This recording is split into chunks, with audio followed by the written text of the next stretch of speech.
So therefore, you are most welcome. And you Ugandans, you should not fear working with, either working with, or even if they come and invest alone, you don't have to get a local partner.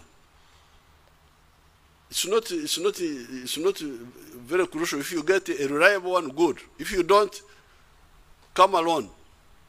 Because Uganda will still benefit. You know, I had some discussion with Field Marshal Mubarak, the late president of Egypt, when I visited him first time. And I mentioned to him, because in Egypt, they had a policy that in order for me to invest in Egypt, I must get an Egyptian partner. I said, Field Marshal, what is this for? This is not correct. Why? Why does he have to get a local partner? What for? Because, and I gave him the example, I said, Field Marshal, if I come and invest in Egypt, and my company earns $100 million in a year. Like, for instance, if I build a textile factory, first of all, I'll have to buy cotton. And cotton is local. So the $100 million gross, part of it will go to buy cotton. Then I pay the workers who will be local. Then I cannot come with my own electricity. I will have to pay for the electricity from local. How about the water? Where would I get water from? I cannot come with water from what? Now, by the time I finish doing all that, out of the $100 million gross, you may find I remain only with 15% or 20%. 80% is now remaining here. And this is all local, this is all new money which was not there before, because there was no investment. There was zero earning. But now,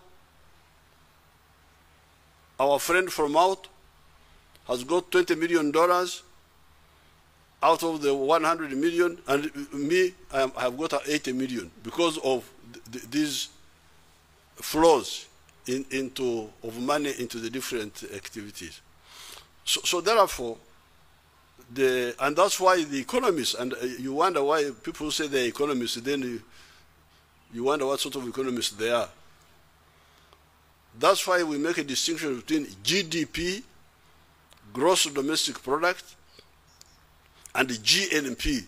GNP is the wealth of Ugandans here or abroad. GDP is the wealth of everybody who has invested in Uganda, whether he's Ugandan or not. And if you look at China, the GDP now there is about 19 trillion. GNP is about 14 trillion. So you find that China is benefiting from more from investments from outside. Even the US, about 2 trillion or so is from outside. So therefore, you Ugandans, you should welcome FDI, foreign direct investment. Don't waste their time. And don't say in your confused language here, because in their language here, they say, factory yomuyindi. A corridor yomuyindi. In their language, when our Indian people build a factory here, they say, the Indian's factory in our local language. And I tell them, I said, there is no Indian factory here. All the factories here are Ugandan.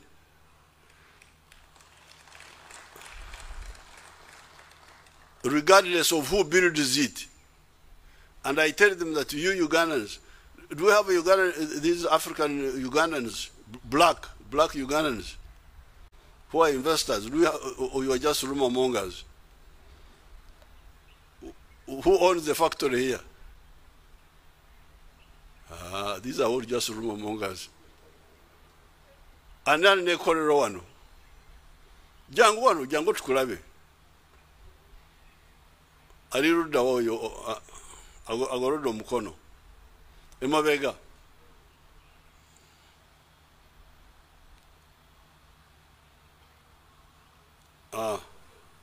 Go to the microphone. I'll need you to kirabika.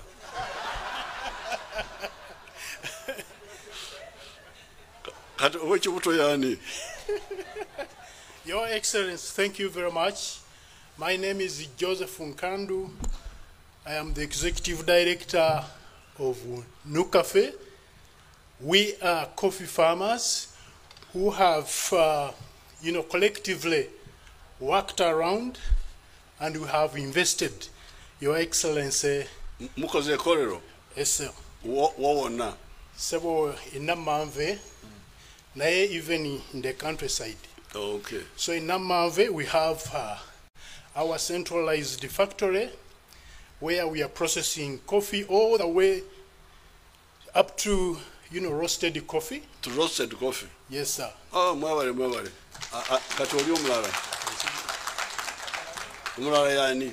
Your Excellency, Tulifena with Nucafe. Deus Nwagaba is my name.